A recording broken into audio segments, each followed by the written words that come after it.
I stood shivering on my son's porch, clutching gingerbread, when he looked me in the eye and said I was no longer family. He locked the door, leaving me in the snow. I thought it was a mistake, until I read the court papers demanding control over my $1.4 million. They thought I was a helpless old woman, but that Christmas night was not the end. It was the beginning of a cold, calculated war. My name is Eleanor Whitmore. At 62 years old, I thought I understood the shape of my life, but standing on the front porch of my son's house in Brookdale Heights, Ohio, I realized I knew nothing. The snow was falling in lazy, wet flakes that clung to my wool coat. My arms ached pleasantly from the weight of the bags I carried. I had a limited edition dollhouse for my granddaughter, Lena, and a tin of the ginger molasses cookies Ethan had loved since he was a boy. The neighborhood was silent, buried under the hush of winter. But the windows of number 42 Maple Drive glowed with a golden, inviting warmth. I reached out and knocked on the solid oak door. Even through the wood, I could hear the muffled sounds of life inside. There was the clinking of silverware, the low hum of a television playing a parade, and the distinct, high-pitched giggle of my 7-year-old granddaughter. The air around the doorframe smelled of roasting rosemary chicken and cinnamon. It was the scent of safety. Since my husband Thomas passed away 10 years ago, this house was the only place in the world where I did not feel like a ghost. I adjusted my grip on the presents, preparing my face with a smile. The deadbolt slid back with a heavy thud. The door did not swing wide as it usually did. It opened only a crack, and then stopped, blocked by a body. Ethan stood in the frame. My son looked terrible. His eyes were rimmed with red, the skin beneath them bruised with exhaustion and stress. Behind him, out of focus, the lights of the Christmas tree blinked in a cheerful rhythm that mocked the look on his face. "Merry Christmas." "Honey," I said, lifting the bag slightly so he could see the bright red wrapping paper. I think Lena is going to scream when she sees what I tried to look past him. I saw Lena's blonde curls near the hallway entrance. She started to run toward me, her face lighting up. Grandma Ellie, suddenly. A hand shot out from the kitchen. It was Camilla, my daughter-in-law. She did not look at me. She grabbed Lena by the shoulder, hard enough to make the child stumble, and yanked her back out of sight. The kitchen door swung shut. My smile faltered. I looked back at Ethan, expecting an apology. A joke. Anything. Ethan did not move. He gripped the doorframe, his knuckles white. "You can't come in," he said. His voice was flat, stripped of any familiar warmth. "Me. You are no longer family. The lawyer said I have to do this." The words hit me with the physical force of a slap. I blinked, confused. The cold wind suddenly biting through my scarf. I thought perhaps Camilla had put him up to this, or they were having a fight. "Ethan," I whispered, my voice trembling. "What is going on? It's Christmas. We can talk inside. Please." He did not step back. He looked down at the brick ledge beside the door. There was a thick, manila envelope resting there, dry and ominous against the snow. "Read that," Ethan said, refusing to meet my eyes. "Ask your lawyer about it, if you are still lucid enough to have one." "Ethan, wait," I cried out. He stepped back. The door slammed shut. I heard the lock turn, a sharp, metallic finality that severed the world into two parts, the warmth inside and the freezing reality where I stood. I stood frozen. My hands shook as I set the bags down on the wet concrete. I picked up the envelope. My fingers were numb, fumbling with the clasp. Inside was a stack of legal documents. The header screamed at me in bold, black letters, "Emergency petition for permanent guardianship." I scanned the lines, my breath hitching in my throat. There were affidavits signed by Ethan and Camilla. They claimed I was suffering from rapidly progressing dementia. They claimed I was a danger to myself and others. They claimed I could no longer manage my own affairs. Inside the house, the volume of the Christmas music swelled. Joy to the world. The bass thumped through the door, vibrating against the soles of my boots. I looked at the closed door. I could picture them inside. Ethan pouring a drink, Camilla smoothing her dress, Lena asking where Grandma went. I folded the papers and shoved them into my coat pocket. The shock began to recede, replaced by a cold, hard clarity that was sharper than the winter air. They thought I was a confused old woman. They thought I would go home and cry. I wiped a single snowflake from my cheek. It had melted into a tear, but it would be the last one. I turned around and looked out at the empty street. My heart was breaking. Yes, but my mind was waking up. Merry Christmas? Ethan. I whispered to the closed door. I walked down the steps, leaving the presents behind. They wanted a war. They had no idea who they had just declared it on. To understand how a son could lock his mother out in the snow on Christmas, you have to look at the weeks leading up to the storm. You have to look at the warmth, because that is where the trap was set, just a few weeks before that terrible night. I sat in my small, tidy living room on Birch Lane, a mug of tea warming my hands. I looked around at the life I had built. It was not a palace, but it was mine. I had spent 30 years at Northbridge Systems in Chicago, rising from a junior clerk to chief accountant. I was the woman who caught the missing pennies that everyone else overlooked. I was the one who turned off the lights in the office when the janitors arrived. When my husband Thomas died of a heart attack 10 years ago, my world nearly collapsed. Ethan was in his early 20s then, just starting his life. And Thomas left us with nothing but a mountain of unexpected medical bills and a second mortgage we had taken out for home repairs. I did not crumble. I worked night shifts. I took on freelance tax returns until my eyes burned. I paid off every cent of debt. I bought this sensible house in Brookdale Heights outright. And most importantly, I put Ethan through college without him ever having to sign a student loan application. I thought I had raised a survivor. I thought I had raised a good man. Ethan is 35 now. He is the sales manager for Silverline Motors, a job that requires a shiny suit and a shinier smile. He married Camilla, a woman who lists her occupation as a content specialist. In reality, she spends her days arranging expensive furniture for photographs on social media and complaining that her husband's bonus was not enough for a lease on a new SUV. They live loud, colourful lives, always chasing the next upgrade, always just a little short of cash. I let myself be blind to their greed because I wanted their love. I remember Thanksgiving clearly.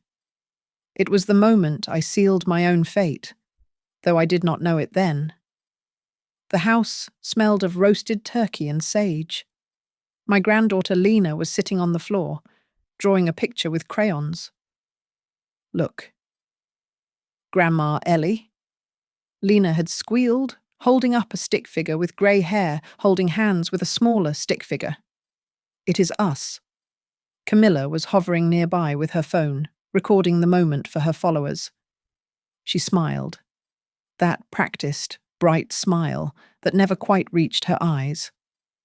Ethan was at the table, piling extra stuffing onto my plate. Eat up. Mom, Ethan had said, his voice thick with affection. You look too thin, caught up in the warmth of the wine and the laughter. I decided it was the right time. I tapped my glass. I have some news, I announced, beaming at them. I have an appointment with Marcia Bell next week. I am updating my will. I want to make sure everything is in order. The house, my retirement accounts, the savings. It comes to about $1.4 million. I am leaving it all to you. Ethan, with a trust set aside for Lena's college. The silence that followed lasted only a second. But looking back, it was heavy. Then, Ethan stood up and wrapped me in a crushing hug. Mom, you don't have to do that. We just want you around. Camilla came over and took my hand, squeezing it tight. Her nails dug slightly into my skin. Oh, Eleanor, she said, her voice dropping to a whisper. We are just so relieved. You are finally thinking about the future. It is good to know you are being realistic about what comes next. At the time, I thought she meant my death. I did not realize she meant my removal. That brings me to the days after Christmas. The bruise on my heart from being locked out was still fresh, pulsing with a dull ache. I drove to the office of Marcia Bell, my attorney for the last 12 years. Marcia is a sharp woman, efficient and no-nonsense. But when I walked into her office, she did not offer me coffee as she usually did. She sat behind her mahogany desk, her hands clasped tightly over a thick file. She looked at me, not with her usual professional detachment, but with something that looked remarkably like pity. I am ready to sign the drafts we discussed. Marcia, I said, trying to keep my voice steady, though the memory of Ethan's cold eyes at the door haunted me. I want to make sure the trust for Lena is watertight. Marcia did not pick up her pen. Instead, she pushed the thick file across the desk toward me. It slid over the polished wood with a dry hiss. Eleanor, listen to me, Marcia said, her tone urgent. Before you sign any will, there is something you need to see. If you do not read this, you will be signing straight into a plan for your own destruction. She opened the folder. It was not my will. It was a dossier of legal violence, and my son's name was stamped on the very first page. The file under my hand felt heavy, leaden with betrayal. I stared at the bold typeface on the first page. Petition for emergency guardianship. Beneath the legal jargon, the name of the petitioner stood out like a fresh wound, Ethan Whitmore. His attorney was listed as Victor Lane of the firm Lane and Rowe. Read the affidavit attached. Eleanor? Marcia said softly. I turned the page. It was a sworn statement from Camilla, my daughter-in-law, who had smiled and held my hand at Thanksgiving, had written a detailed chronicle of my mental decline. On November 12th, Mrs. Whitmore left her gas stove running for 3 hours, endangering the neighborhood. The document read, on December 2nd, she was found driving 10 miles in the wrong direction, unable to recall her home address. She has recently wired large sums of money to a fraudulent charity despite warnings. This is insanity, I whispered, my finger trembling against the paper. I have an electric stove. Marcia, I have never driven into a ditch in my life. And the only charity I support is the local animal shelter. They are lies. Marcia did not answer immediately. She flipped the file open to a faxed document near the back. It was a contract for a facility called Golden Pines Residence. It was a high-end nursing home, the kind with chandeliers in the lobby and locks on the doors. The monthly fee was circled in red ink, $7,200. At the bottom of the page, above the line for prospective guardian, was Ethan's signature. It was dated 3 days before Christmas. They are not just asking for custody of you. Eleanor, Marcia said, her voice sharp and professional. They have filed a motion to freeze your bank accounts immediately. The petition explicitly asks for the power to liquidate real estate assets to fund your long-term care. They want to sell the house on Birch Lane. My stomach churned. They were going to sell my home, the home I had worked double shifts to pay for a prison they had chosen for me. But why, I asked, feeling a tear slide down my nose. I was going to give it to him anyway. I told them at Thanksgiving. I was going to leave it all to him. That is exactly why I stopped you, Marcia said. She leaned forward, clasping her hands. I had the drafts ready. Eleanor, I was going to let you sign over your legacy. But this morning, an hour before you walked in, I received an anonymous email. It contained a scan of this petition. Anonymous encrypted, Marcia clarified. If you had signed the will today, and then the court granted this guardianship next week, you would have been declared legally incompetent. A person deemed incompetent cannot execute a will.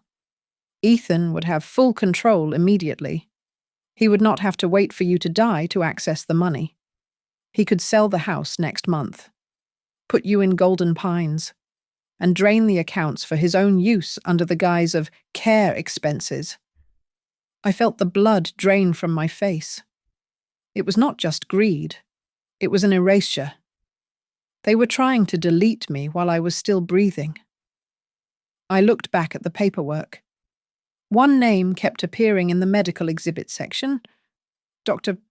Franklin Ward, senior psychiatrist. Who is this man, I asked. I have never met a Dr. Ward. Marcia frowned, tapping her pen against the desk. You haven't, but you will. Ward is, well, let us just say he is very popular among a certain type of attorney. His reports are always remarkably favourable to the party paying his fee. If Victor Lane hired him, he is coming to certify that you are senile, regardless of the truth. I sat back, the leather chair creaking. The shock was fading, replaced by a cold, vibrating anger. So, what do I do? Do I storm into court and scream that they are liars? Marcia said firmly, if you scream, you look unstable. If you cry, you look weak. You need to go back to being Eleanor. You need to pretend you know nothing about this file.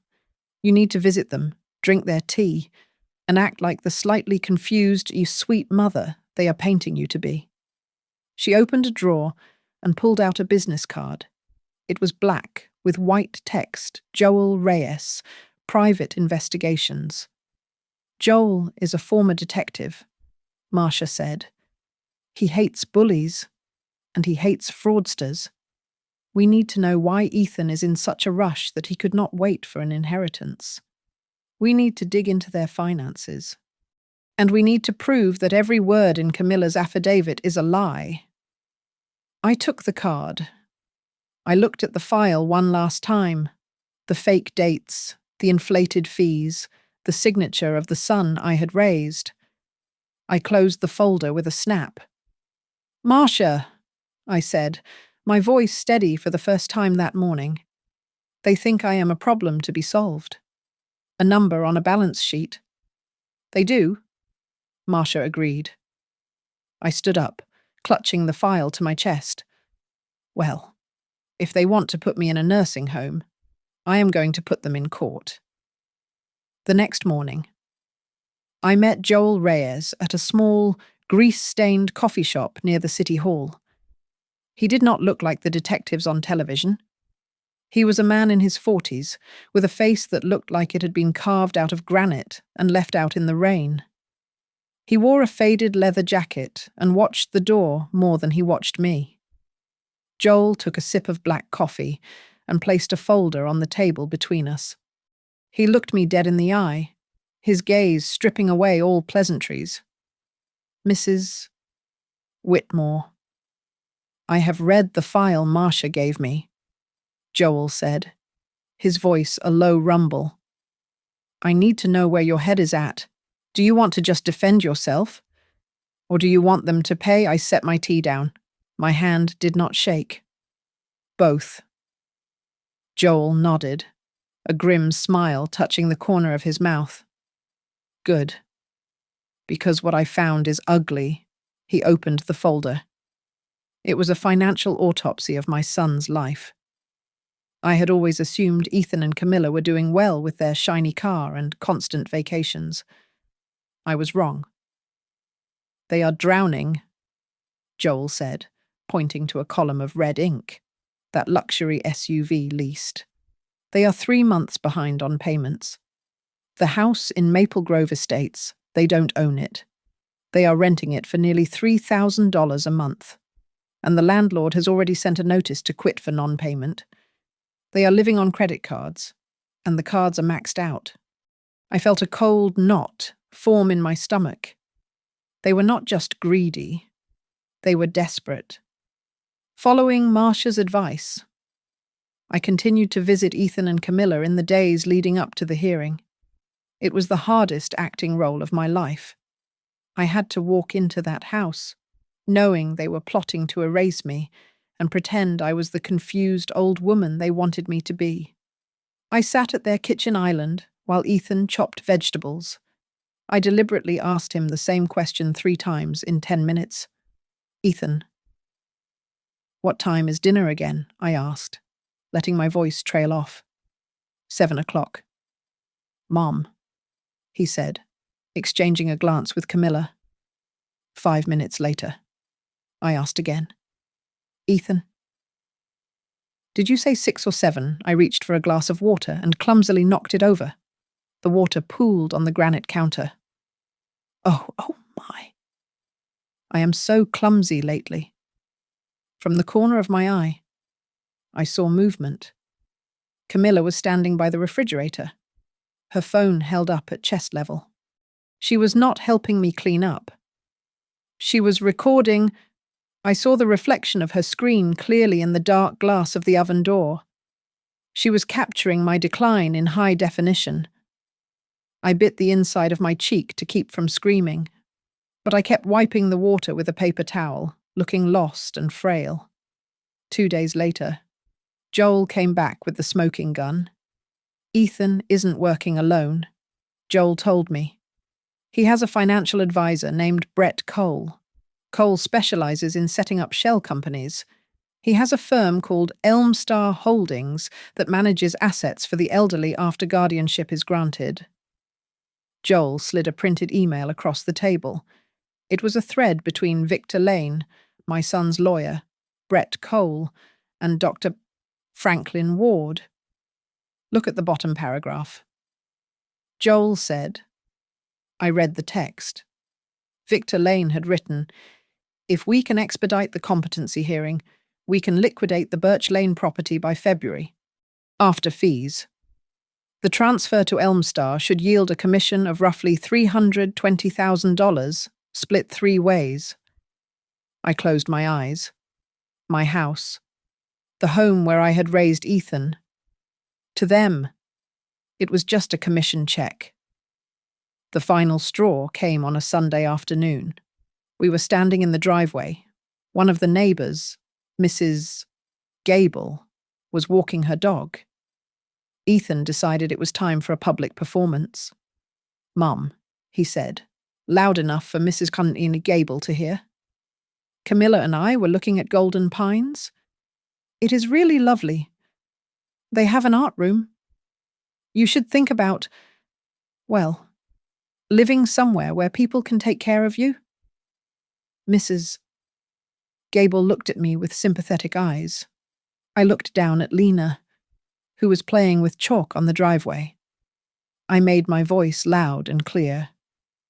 But if I go away to that place, I said, looking at my granddaughter, Who will bring you cinnamon waffles on Christmas morning? They don't let you cook in there. Lena. Lena stopped drawing. She looked up, her face crumbling. She threw her arms around my legs. No, Grandma isn't going. Camilla rushed forward, her face tight with suppressed anger, but she couldn't pull Lena away without looking cruel in front of the neighbor. She avoided looking at the child, her jaw clenched. That night, back in my own silent house, I opened an old wooden box.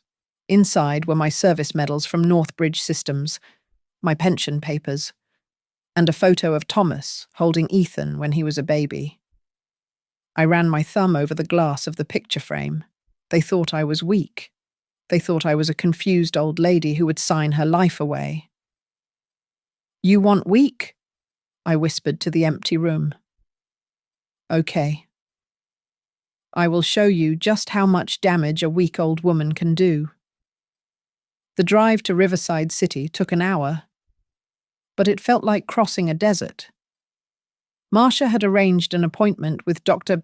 Hannah Cooper, a neurologist at the university hospital, far away from the influence of my son's lawyers. I sat in the waiting room, my hands sweating against the fabric of my purse. The terrifying truth was that I was scared, not of Ethan, but of myself.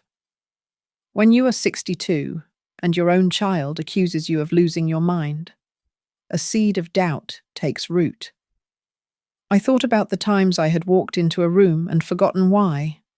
I thought about the name of an old movie star that had escaped me last week. Was it normal aging, or was Ethan right? Was I actually fading away? Dr. Cooper was young, sharp, and kind. She put me through a gauntlet of tests. I answered questions, solved puzzles, and lay still inside the thumping tube of an MRI machine.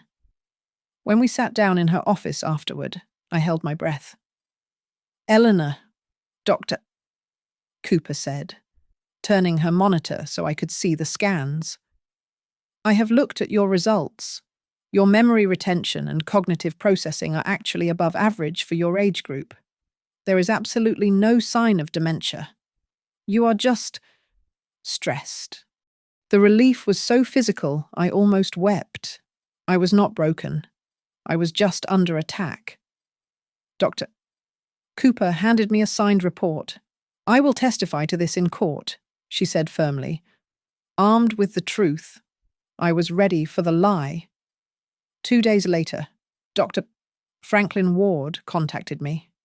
He claimed to be a court-appointed expert sent to conduct a preliminary wellness check. Marcia told me to accept. This was the trap. Before he arrived, Joel Reyes came over. He placed a small, high-definition camera on my bookshelf, hidden between 2 volumes of an encyclopedia.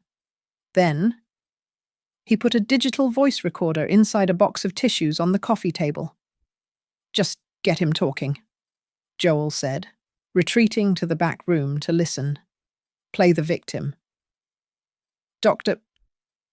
Ward was a heavy-set man with a flushed face and a suit that looked expensive but fit poorly. He did not look me in the eye when he entered. He sat on my sofa, opened a leather notebook, and clicked his pen. This is just a formality. Mrs. Whitmore, Ward said, his voice dripping with false syrup. We just want to make sure you are safe. Now, do you ever misplace items? Your keys, your glasses. I adjusted my glasses, making my hand tremble slightly. Well, yes. Sometimes I cannot find my reading glasses. It makes me so frustrated. Ward scribbled furiously in his notebook. I could see he was not writing patient misplaces glasses occasionally. He was writing a verdict. Disorientation, he muttered, half to himself. Then he looked up, a predatory gleam in his eyes. It can be scary, living alone in a big house like this. The court worries. Ethan worries. Sometimes It is better to be in a place where people watch you. But, I stammered, looking down at my hands. I don't want to leave. Ethan said. He said it costs so much money. Ward leaned forward. He lowered his voice, assuming he was speaking to a woman whose brain was turning to mush. Money is being handled. Mrs. Whitmore. The fees for these evaluations, the $10,000 for my report, the lawyers. It is all taken care of by the estate eventually.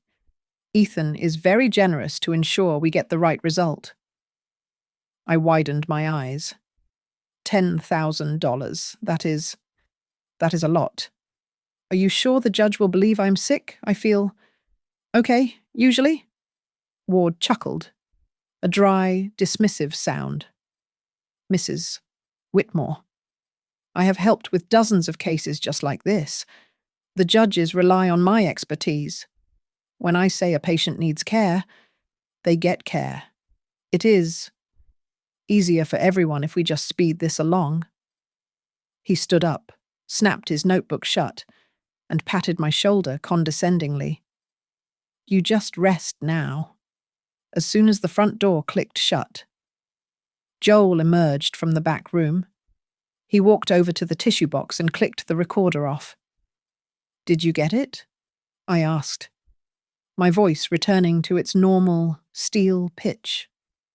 Joel held up the device and pressed play. Ward's voice filled the room. Clear and damning, I have helped with dozens of cases just like this. Ethan is very generous to ensure we get the right result. A golden bullet, Joel said, grinning. He just confessed to fraud and medical malpractice. I sat back on the sofa, looking at the spot where Ward had sat. I felt a wave of nausea, but it was quickly overtaken by triumph. Send it to Marcia, I said. Marcia did not waste a second. She filed Dr. Cooper's clean bill of health with the court that afternoon. But the recording of Dr. Ward did not go to the judge yet. She sent a copy to the state medical board and another to a contact she had in the district attorney's office. We were not just going to win the case. We were going to burn their entire network to the ground. You need to understand that what you saw on the porch in part 1 was not just a tragedy. It was a trap. The date of the hearing was set for the 27th of December. Marcia had looked at me across her desk a week prior and said, Eleanor, they are going to paint a picture of you as incompetent. We need them to paint a picture of themselves as cruel. Let them show their true nature. But this time, do it with an audience. So, 3 days before Christmas, I sat in a notary's office and signed the final papers for the Eleanor Whitmore Living Trust. With a few strokes of a pen, I transferred the deed to my house on Birch Lane and the entirety of my savings into the trust's control. I designated the Harbour Light Foundation a non-profit supporting veterans and an irrevocable educational fund for Lena as the sole beneficiaries. Ethan was not mentioned once. He was chasing a vault that was already empty, but he did not know that yet. To make the trap work, I had to be the bait. On the morning of Christmas Eve, I deliberately left a voicemail on Ethan's phone. I made my voice sound thin and wavering. Ethan, is dinner at 12 o'clock? Or did I... Oh dear. Did I miss the time? I am so confused lately. I knew Camilla would save that message. I knew they would play it for their lawyer as proof of my decline. In reality, it was the signal that gave them the confidence to strike. When I stepped onto their porch that night, I was not just wearing my wool coat. Pinned to my lapel was a silver brooch shaped like a snowflake. Inside the center stone was a high-definition camera lens across the street, parked in a dark sedan. Joel Reyes had a long-range camera pointed directly at the front door of number 42 Maple Drive. Everything was recorded. the smell of roasting chicken that I would never taste, the way Camilla yanked Lena back into the shadows, and most importantly, Ethan's words, me. You are no longer family. He spoke those words clearly. He looked right into my eyes, and unwittingly, right into the lens on my chest. He did not notice Mrs. Rosa Delgado, the elderly widow who had just moved into the house next door. She was standing by her garbage bins, freezing in her slippers, watching the whole thing.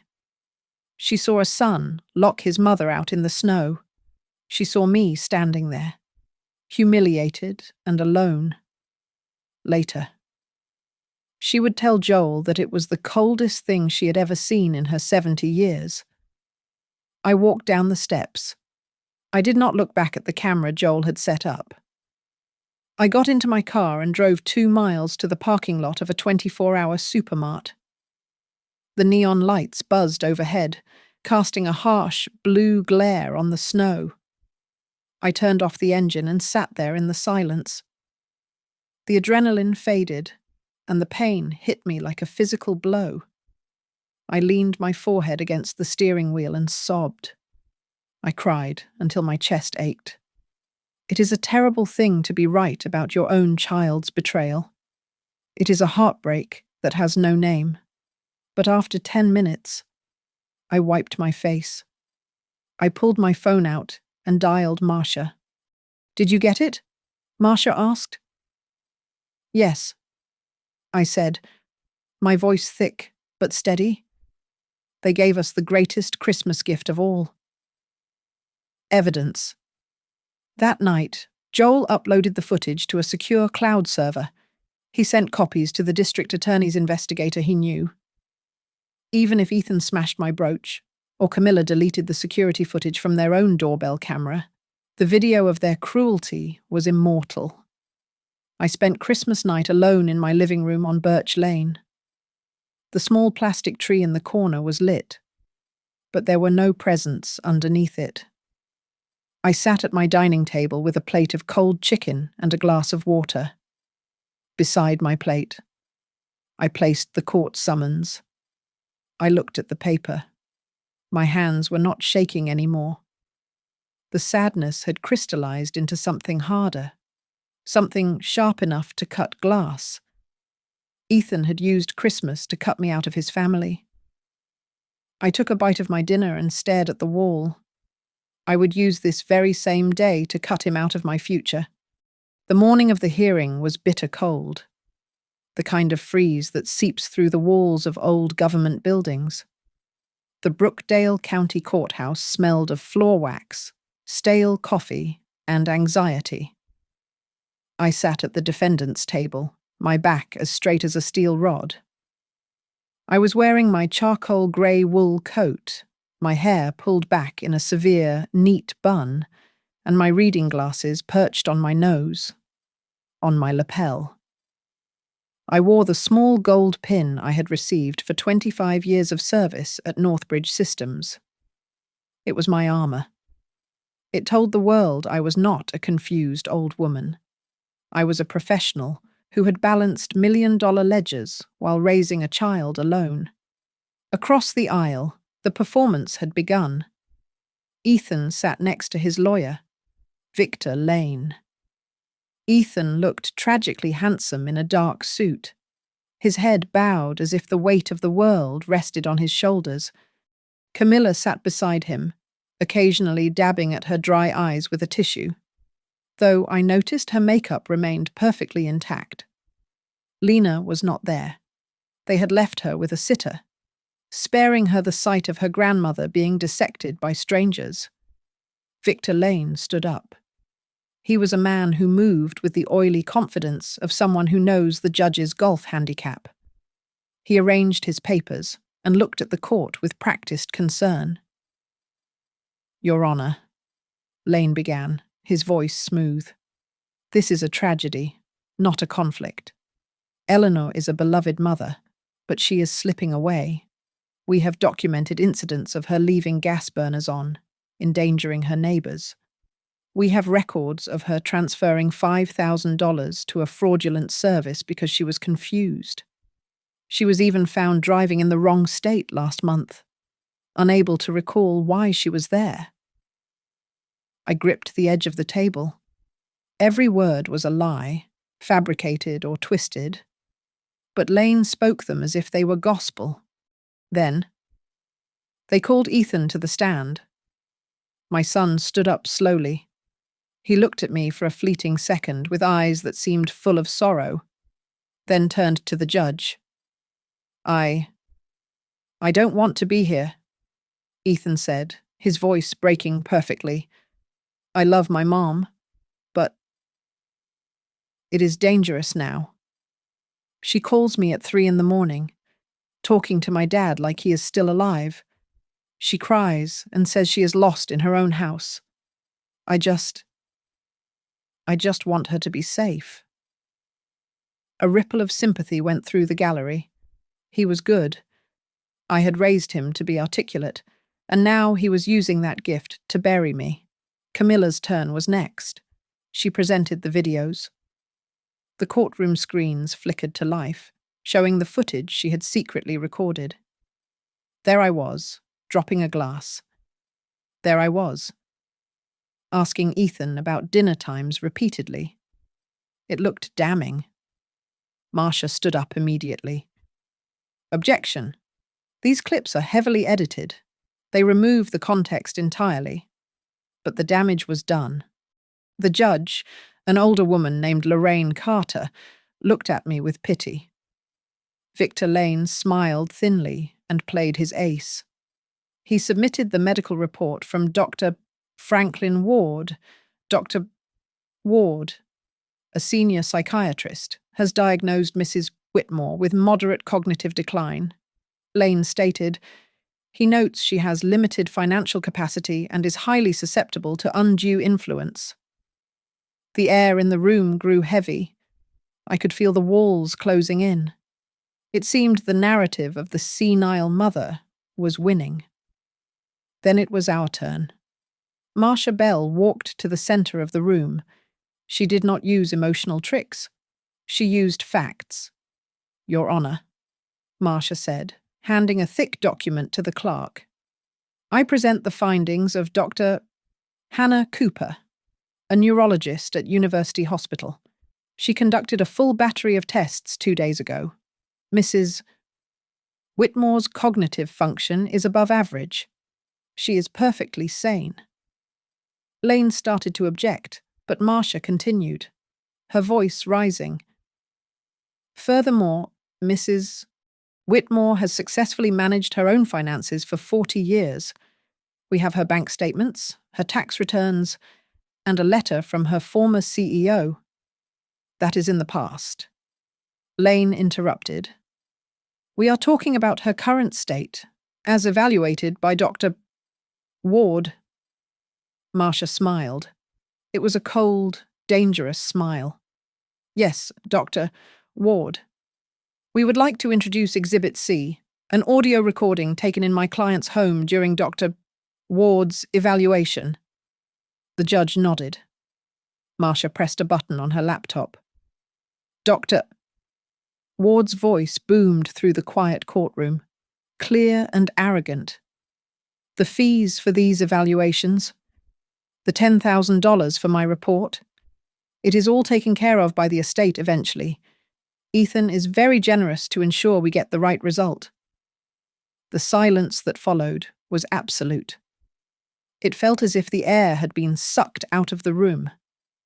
Ethan's head snapped up, his face draining of colour. Victor Lane froze, his hand hovering over his papers. Then the recording continued. I have helped with dozens of cases just like this. The judges rely on my expertise. Judge Carter's face went hard. She looked from the speaker to Victor Lane, and then to Ethan. The pity in her eyes was gone, replaced by the sharp, cold glare of the law. Mr. Lane, Judge Carter said, her voice dangerously quiet. Where did this recording come from? My client recorded it for her own protection. Your Honor, Marcia said, because she suspected she was being framed. Judge Carter slammed her gavel down, the sound echoing like a gunshot. We are pausing this hearing immediately. Bailiff, contact the State Medical Board. I want a full inquiry into Dr. Ward's practices before we proceed another inch. She looked at Ethan. And I suggest, Mr. Whitmore, that you do not leave town. Ethan slumped back in his chair. He looked at me, panic flaring in his eyes. I adjusted my glasses and looked back at him, my expression unreadable. I had not won the war yet, but I had just won the first battle, and the taste of it was sweeter than any Christmas cookie. The silence in the courtroom was only the beginning of the noise outside of it. The suspension of the hearing had opened a door that Victor Lane and my son had desperately tried to keep shut, and behind it lay a rot so deep it made my stomach turn. 2 days after the hearing, we met with Marcus Hill, an investigator from the district attorney's office. Hill was a man who looked like he lived on coffee and skepticism. He sat in Marcia's conference room, tapping a pen against a stack of files. Mrs. Whitmore, that recording you made of Dr. Ward. It was the final piece of a puzzle we have been trying to solve for 18 months. Hill said, his voice grave. We have had complaints about Ward before. Families saying he declared their parents incompetent after a 10-minute chat. But we never had him on tape explicitly discussing a fee for the result. The investigation moved with terrifying speed. It turned out I was not a special case. I was just a line item in a business plan. Hill and Joel Reyes uncovered at least 9 guardianship petitions filed in the last 3 years involving the unholy Trinity attorney Victor Lane, Dr. Franklin Ward, and financial advisor Brett Cole. The pattern was sickeningly precise. They targeted seniors who were single, had paid off homes, and possessed substantial retirement accounts. They were not practicing law or medicine. They were harvesting the elderly. Joel, ever the bloodhound, tracked down a woman named Natalie Brooks. She was a former legal assistant for Victor Lane who had quit abruptly 6 months ago. She agreed to meet us only after Marcia guaranteed her anonymity.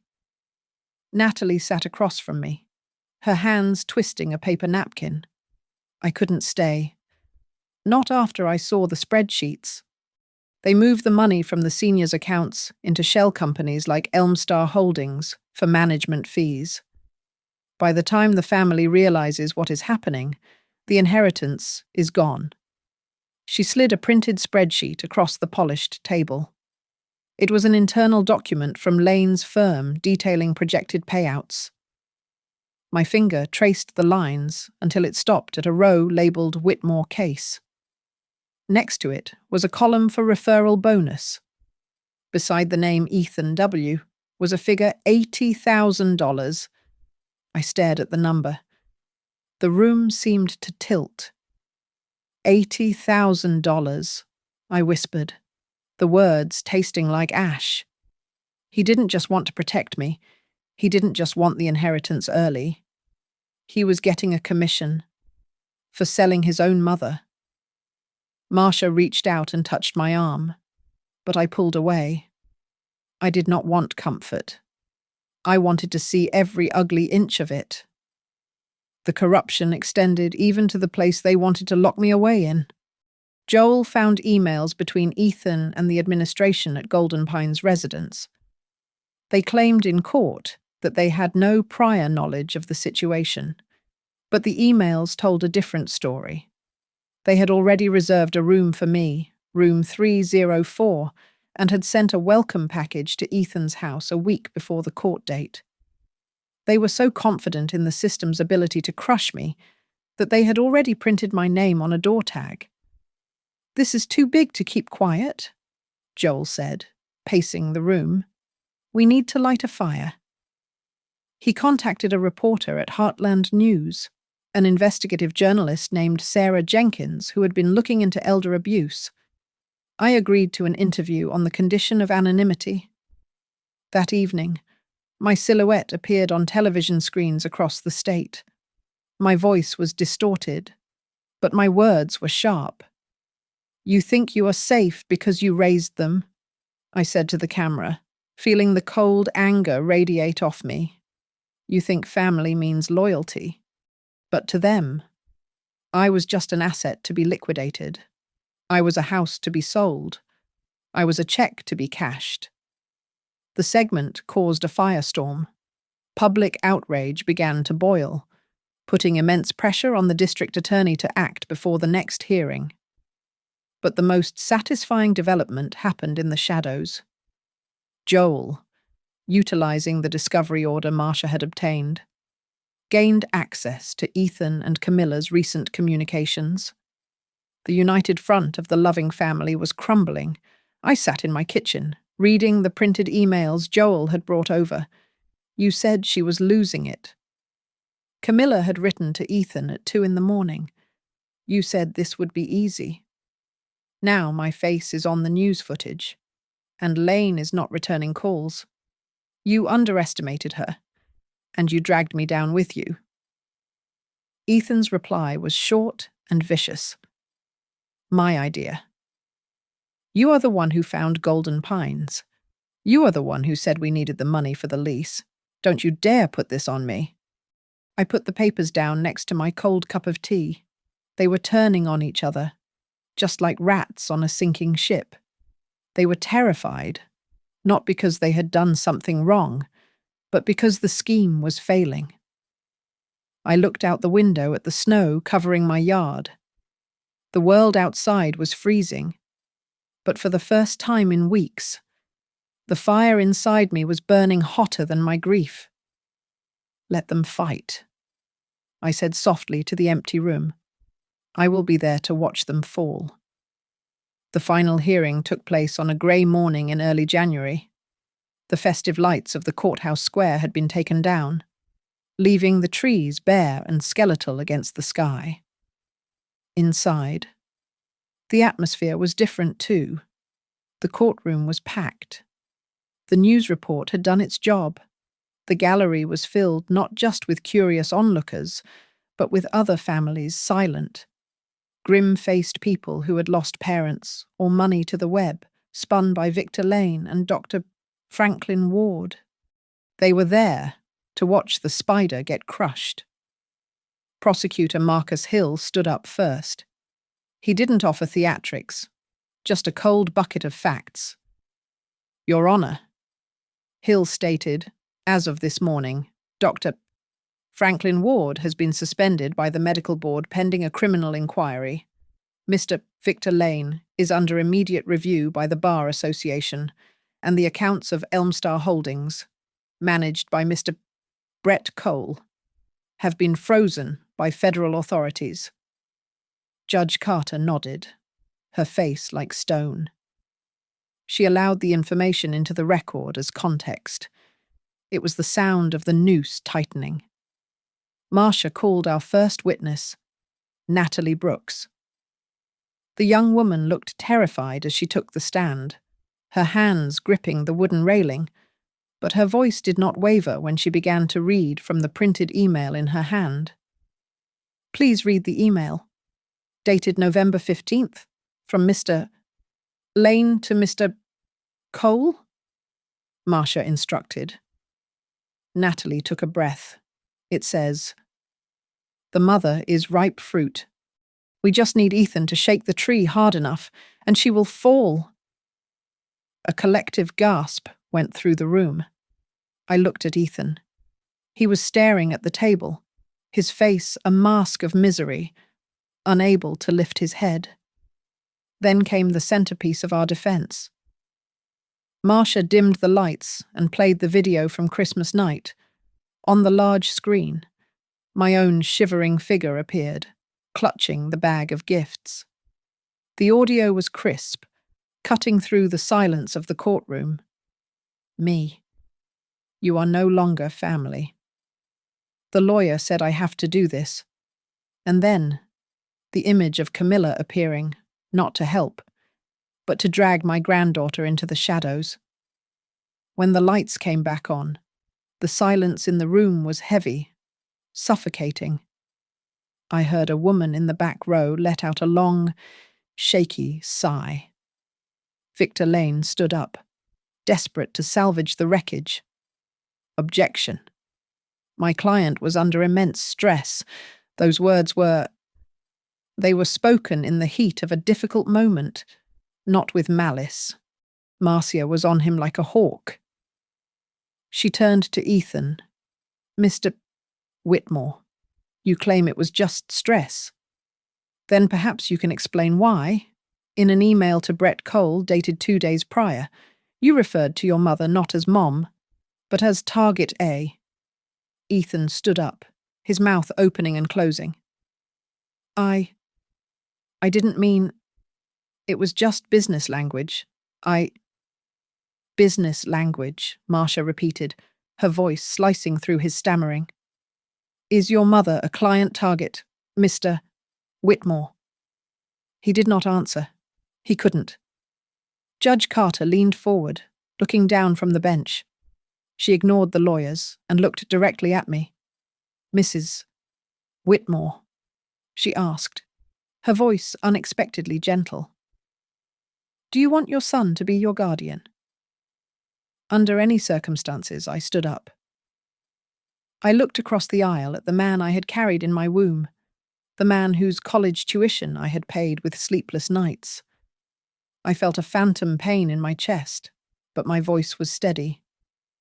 Your Honor, I said clearly, I want the law to protect me from my own son. Marcia then played our final card. Your Honor, the question of guardianship is moot regardless of the court's decision on competency. I present the deed to the Eleanor Whitmore Living Trust. Lane and Ethan both looked up, confusion rippling across their faces. Mrs. Whitmore has transferred all major assets, including the Birch Lane property and her liquid savings, into an irrevocable trust, Marcia announced, holding up the document. Even if you granted Mr. Whitmore guardianship today, he would control nothing. The beneficiaries are a veterans' charity and a locked educational fund for his daughter. There is no house to sell. There is no commission to collect. The colour drained from Ethan's face so completely he looked like a corpse. Lane dropped his pen. It clattered loudly on the floor. They realised in that second that the vault was empty. They had sold their souls for absolutely nothing. Judge Carter did not hesitate. The petition for guardianship is denied with prejudice, she declared, her gavel hovering. I find the allegations of incompetency to be baseless and malicious. Furthermore, I am forwarding the files of Ethan Whitmore, Camilla Whitmore, Victor Lane, Franklin Ward, and Brett Cole to the District Attorney's Office. I recommend immediate charges for conspiracy to commit elder abuse and fraud. The gavel slammed down. It was over. As the bailiffs moved toward the table to escort them, I raised my hand. Your Honor, I said. May I say one thing to the petitioner? Judge Carter nodded slowly. You may. I turned to Ethan. He looked at me, his eyes wide with fear and a pathetic sort of pleading. He looked like the little boy who used to scrape his knees, but I killed the instinct to comfort him. Ethan, I said, my voice carrying to every corner of the room. On Christmas Eve, you locked the door and told me I was no longer family. Today, I am just correcting one thing. You erased yourself from this family. I turned my back on him as the room fell into a stunned silence, broken only by the sound of my son weeping. The hallway outside the courtroom was a chaotic tunnel of noise and flashing lights. As soon as the heavy oak doors swung open, the press surged forward. The story of the son who tried to sell his mother for a commission had struck a nerve in the community. And now everyone wanted a quote. Microphones were thrust toward my face like spears. I did not hide. I walked with my spine straight, my coat buttoned high against the draft. Mrs. Whitmore. "How do you feel about the verdict?" a reporter shouted. I stopped for a brief second, looking directly into the camera lens. "Everything I have to say is already in the court files," I said calmly. I kept walking, pushing through the crowd. Behind me, I heard running footsteps. It was a sound I used to love when he was a boy running home from school. But now, it made my stomach tighten. "Mom! Mom! Wait. Please." Ethan caught up to me near the exit. He looked like a man who had been hollowed out. His face was ghostly pale, his hands shaking violently as he reached for me. The arrogance he had worn on Christmas Eve was gone, replaced by the terrifying realization that he was about to lose his career, his reputation, and his freedom. He tried to grab my sleeve. "Mom, listen to me." I was manipulated. Lane and Camilla. They pushed me. Things just went too far. I was just scared you would be lonely. I stopped. The excuse was so pathetic, so hollow, that it almost made me laugh. I pulled my arm away from his grip. "You were scared I would be lonely?" I asked, my voice low and lethal. "So you planned to lock me in a place where you could control when I was allowed to have visitors?" "Ethan, you were scared of being poor. You were afraid of living like everyone else, and you chose to sell me to buy away that fear." Camilla was standing a few feet away. She was clutching her designer bag, her eyes red and swollen. When she heard Ethan blaming her, she snapped. The facade of their marriage finally cracked completely. "You liar," Camilla hissed, stepping toward him. "You sent the appraisal for your mother's house to that advisor before I even knew the name of the nursing home. Don't pretend you did this for love. You did it for the cash." Ethan opened his mouth to argue, but a commotion behind them cut him off. Marcus Hill and 2 court officers were marching Victor Lane and Dr. Ward out of the courtroom. The flashbulbs went wild as the handcuffs clicked. It was the image of an empire crumbling. Ethan watched them being led away, and the reality crashed down on him. He collapsed onto a wooden bench, his legs giving out.